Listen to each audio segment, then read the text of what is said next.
Hello, Trashtele Demo. I'm Dr. Nida Chenagtsang. I was born in Amdo, northeast Tibet. I call myself a nomad doctor, so I'm traveling everywhere in the world and teaching Sowa Rigpa, the traditional Tibetan medicine.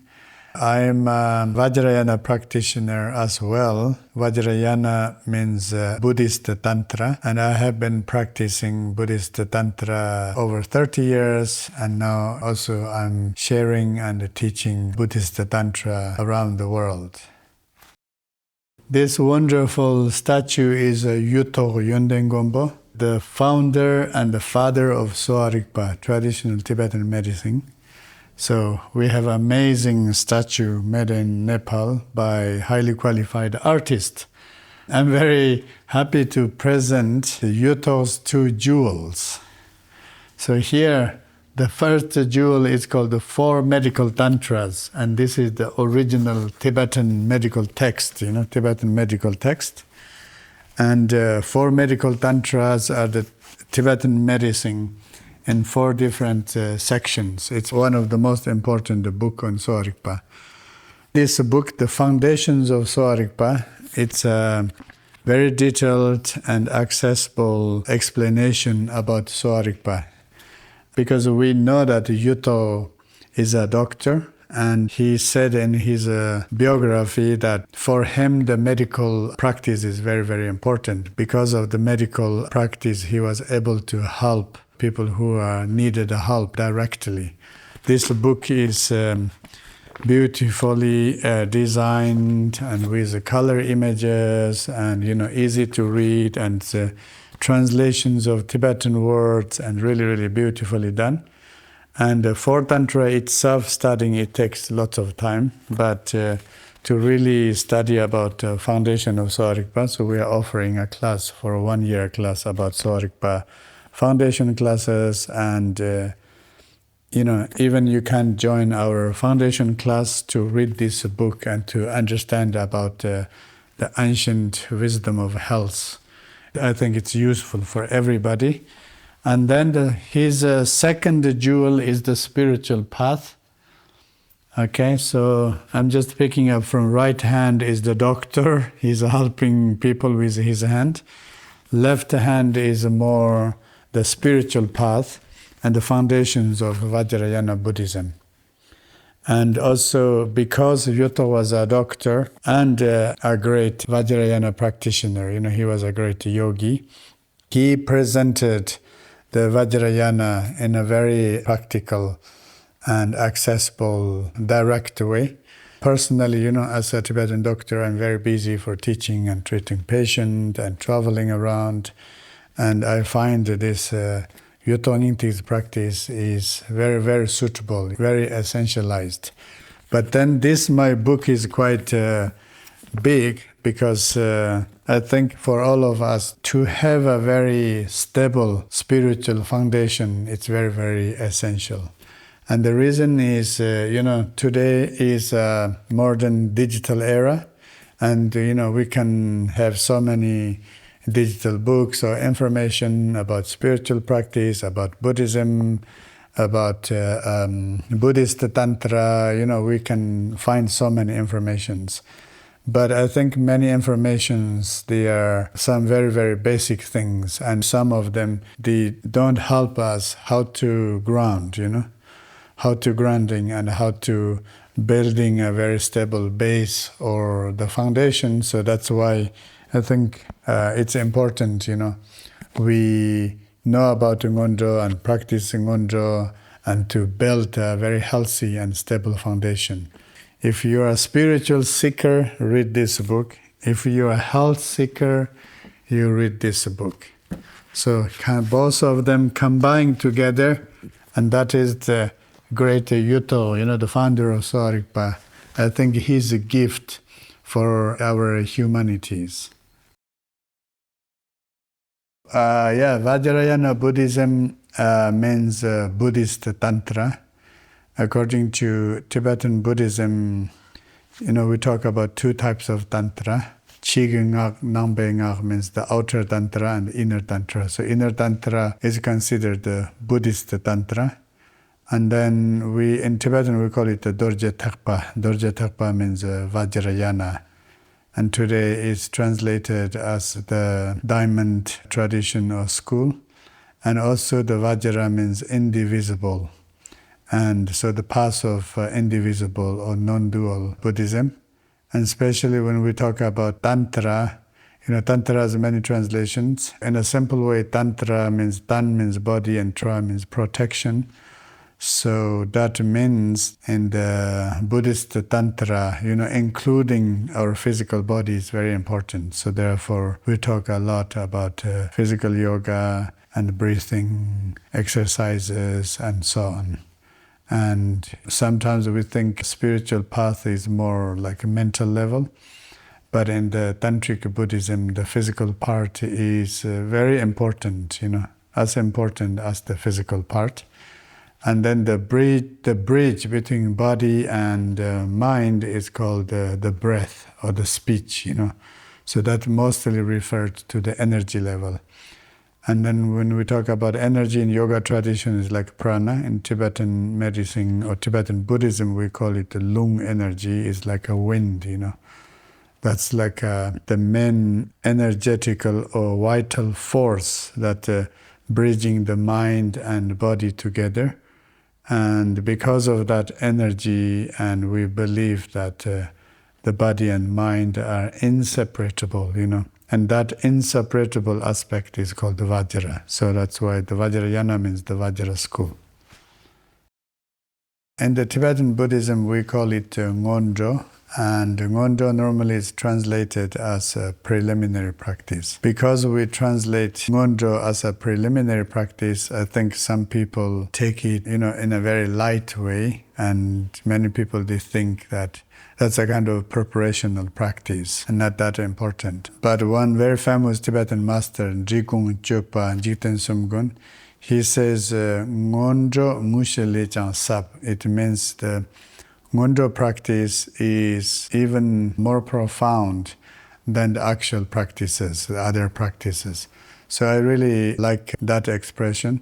That's why in my book I call it foundations of the Vajrayana practice. And we have to understand that Ngondro is a foundation. So for our spiritual practice, it's very, very important to build the foundation. And myself, when I did the foundational practice, I was in Lhasa and I was trained by my non-teacher, Ngawang Jensen. And then I did the Longchen Nyingthig Ngöndro. So I was a college student, and then I had to do the uncommon practices, like 100,000 altogether. We call it the Bumga, 500,000 practices. 100,000 prostration, 100,000 refuge chanting, and bodhicitta, vajrasattva, and so on.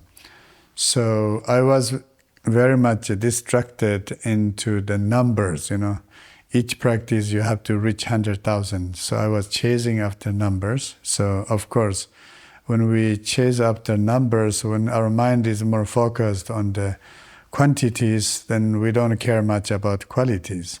So of course, that was a very experiential for me because I was a college student, I was studying, and also practicing, try to finish my Ngondro. So it took altogether about 3 years to complete my Ngondro.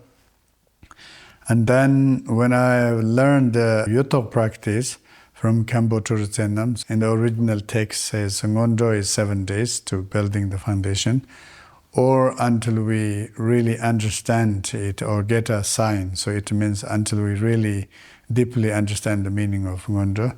So then I did the 7 days of retreat, and I really had a very different experience. My experience is when we practice a spiritual practice with our heart, taking time and bringing that practice into the heart, not rushing, and really try to reflect about our own life and what we really think about the spiritual practices and why we are doing these important practices and so on. So I personally had a very, very, very deep understanding about Ngondro.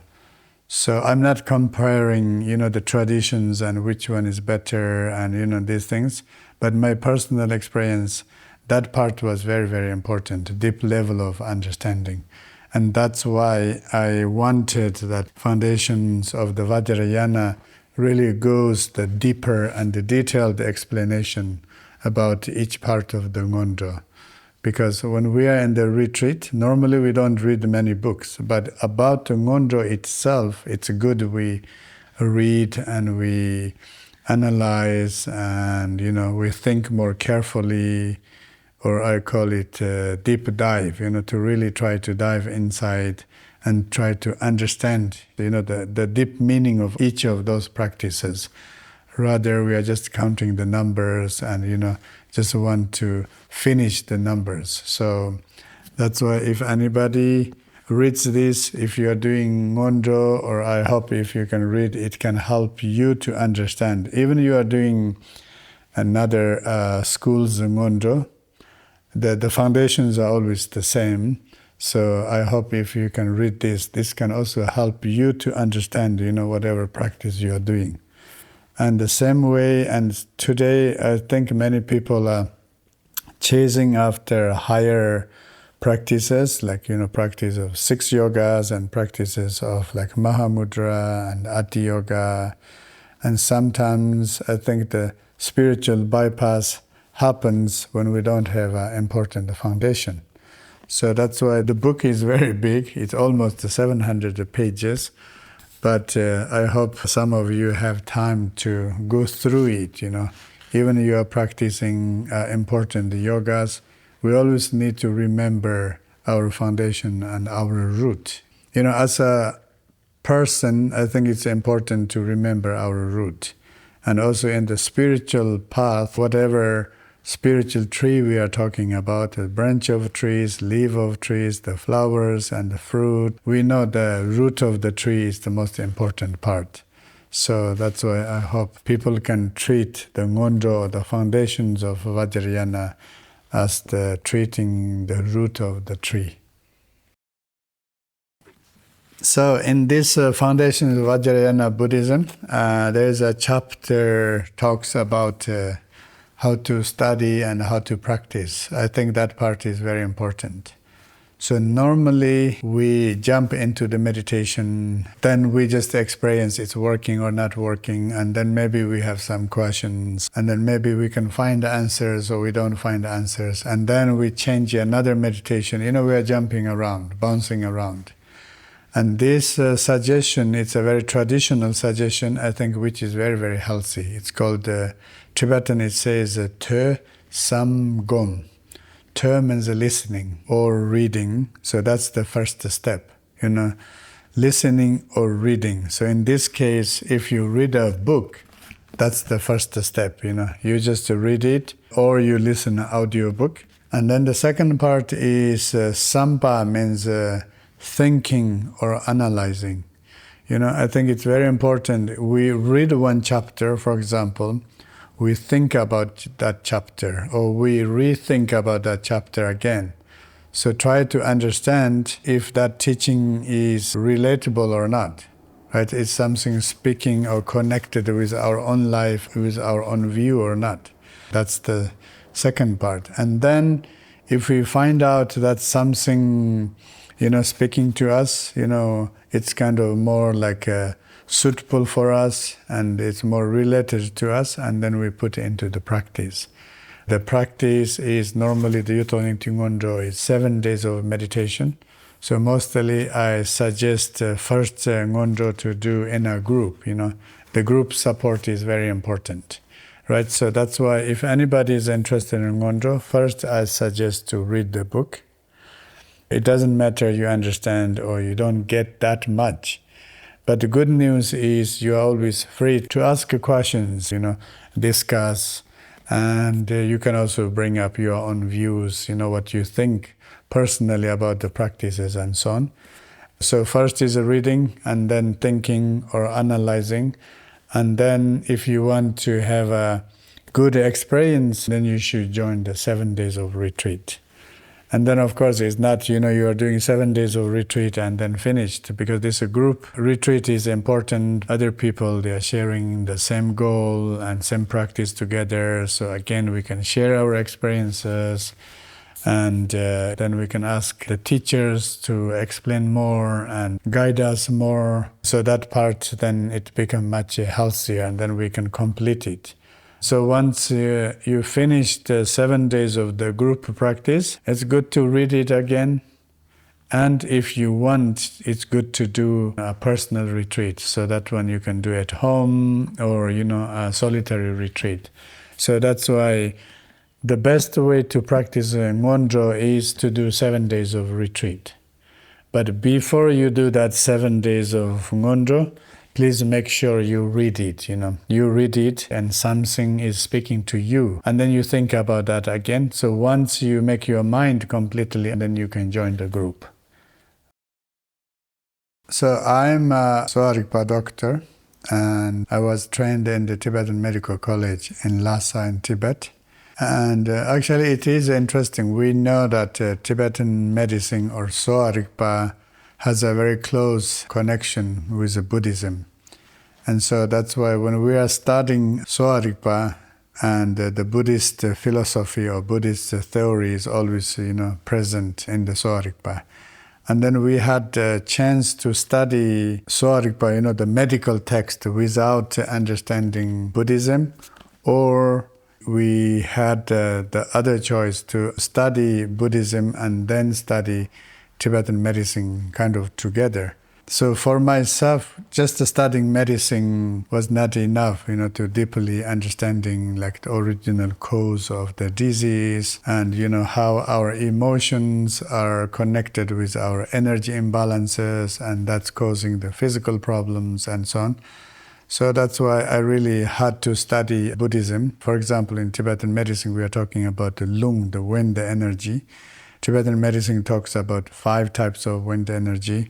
But then in Tantric teachings, they talk about 10 types or sometimes 15 types of lung energy. And that really enhanced my knowledge to understanding about lung. Also in the sutric teachings, some teachings, they explain about origin of lung and their functions and many different divisions of lung. So it is very, very useful to study these two together. And especially now I'm traveling and teaching and also treating many patients. And in our time, our life is so complex, So that means our disorders are also very complicated and complex. And sometimes maybe some people are talking about their physical symptoms, but originated from emotional or mental stress and, problems more deeper. So that's why to really completely understand the Sowa Rigpa, we really need to understand Buddhism, and especially the Vajrayana Buddhism. I think it really goes together. It helps us to understand better in the medical science. And the same way as a Buddhist practitioner, especially in Vajrayana, we receive tantric empowerment, and then we receive the instructions, the practice of creation stage or deity practices, and then some lucky ones start to practice complete stage and Zorim and so on. But then sometimes we feel there's something is missing, in the tantric explanations. For example, when we do yoga or practices, we might experience like physical disturbances or energy imbalances, or even sometimes we are meditating, we are practicing yoga, but then there are some physical disturbances or symptoms. And then we cannot resolve all problems only practicing or meditating, right? Or just doing yoga. So I think it's very necessary to learn more, especially like Sowa Rigpa, the medical foundations. I think that part is also very important. So that's why, for example, in the Yuthok Nyingthig, the Yuthok's heart teaching, there is one chapter is dedicated about medical studies. So what are the causes of disease and the conditions of the disease, and then the main divisions, the main 15 sections. And that chapter talks very detailed about different kind of pathological issues. So that's why we all know that Yuthok is the father of the Sowa Rigpa, and he really promotes that Vajrayana and Sowa Rigpa, the medical science, together. And I think, in our time, combination of Vajrayana and Sowa Rigpa, the medical science, is very, very important. They are not contradicting, they support each other. And both putting together, it really enhances our understanding. And that also make us to encourage to practice better and deeper and also in a healthy way. I'm saying in a healthy way because sometimes we think meditation can have a side effect too, Overdoing yoga can be harmful too, right? We have to know that meditation and yoga or whatever spiritual practice we do, we cannot say 100% they are good or positive. They are good medicines, there's no doubt about that. But if we don't know how to take the good medicines, medicines can become poisons too. So that's why through doing the meditations or retreats or yoga, we can experience different types of imbalances or disorders.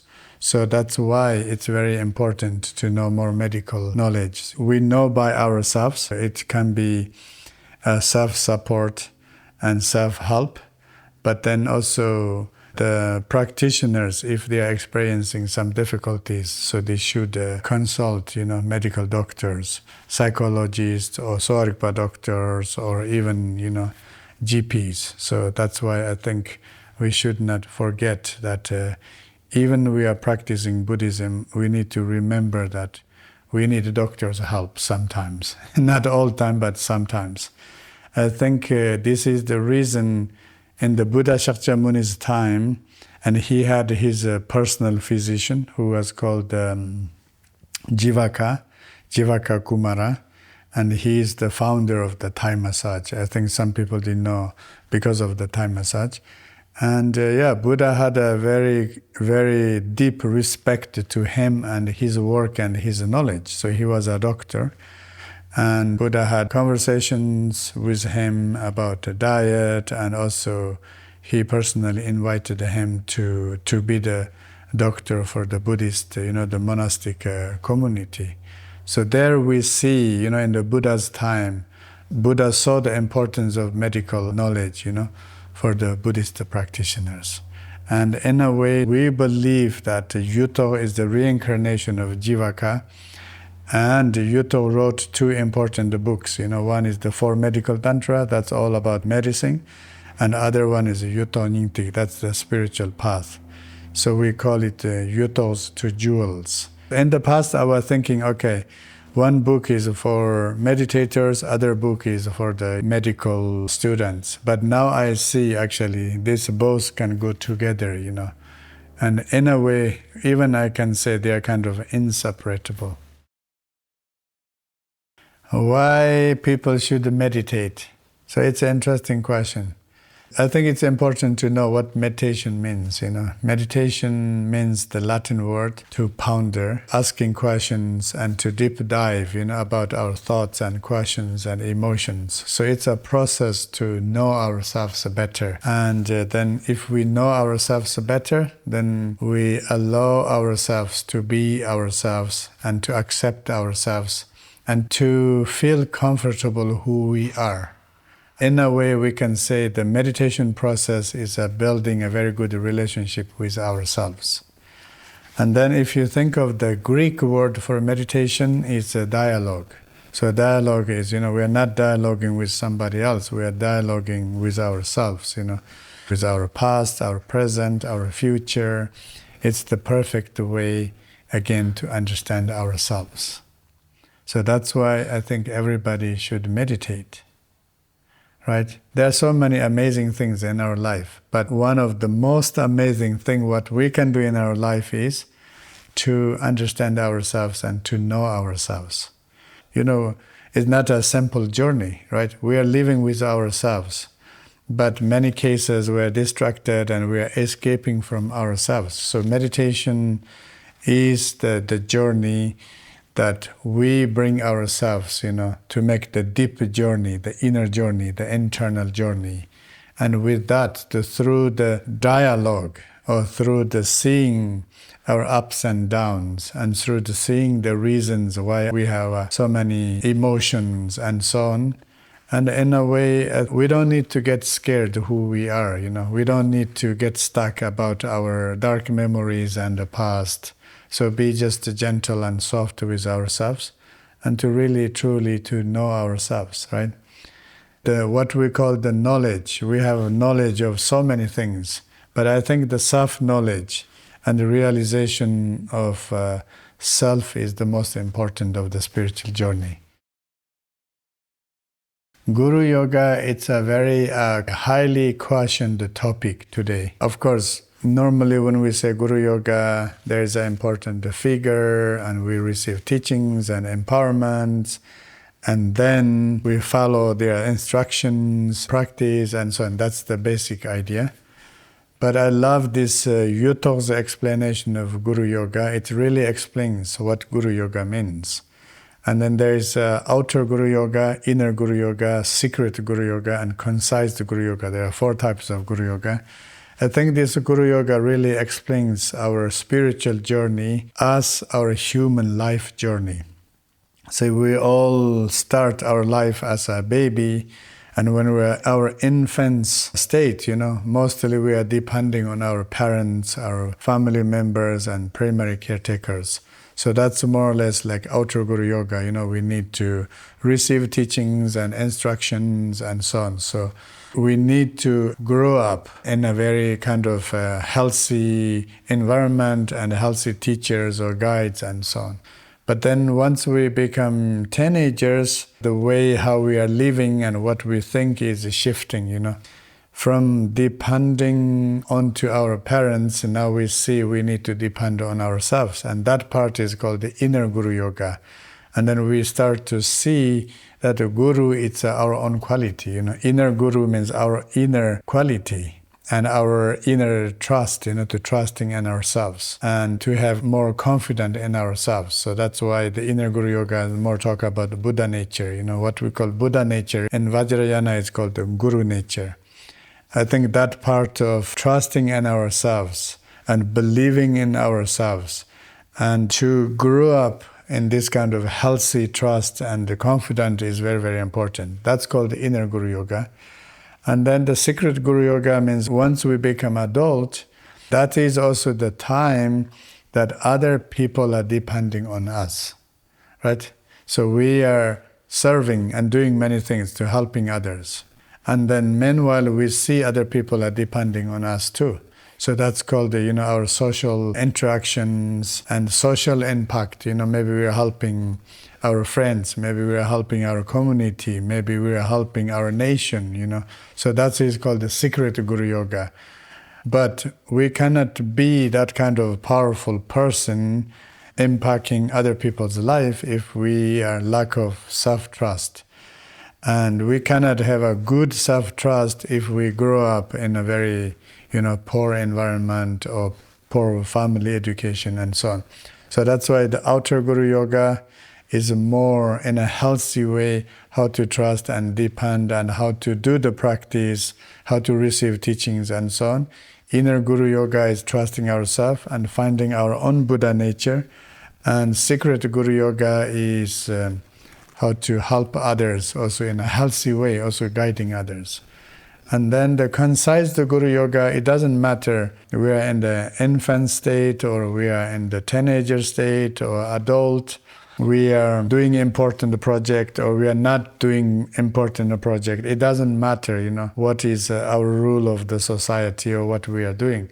And equally for all of us, the most important is our heart. And that's called the essential Guru Yoga, because essential Guru Yoga says everything is coming back to our heart, and we need to feel our own hearts and to reconnect and be with our heart, right? We have to see our heart is like our friend, is like our guru and our parents, and there is harmony, connection, and understanding. So that's why I think the Guru Yoga to understand in the process of our human life, the growing stages, and there are different types of Guru Yoga. I think that's very, very important. We are social animals, and what is very special about social animal is connection, social connection. And we are connected to each other in different levels, and especially emotionally we are connected. So I think in the spiritual path, also that kind of spiritual connection is very important. And in order to have a very important social connection, we need our inner connection. We are connected with ourselves, and we know who we are. Ourself, it's like a whole person, and then we are ready to connect in a very healthy way for others. So that's why I really see this cohesive image or picture. I see the Guru Yoga stage. It's for all of us. Guru Yoga mostly represented the outer Guru Yoga. But we should not misunderstand. That's all about Guru Yoga. So it's important to understand what is the inner Guru Yoga, inner Buddha nature, and also secret Guru Yoga. All the quality or the importance of our life is about interdependent and interconnectivity. And the spiritual path, that how we build a healthy interconnectivity from person to person, I think that part is connected with Guru Yoga.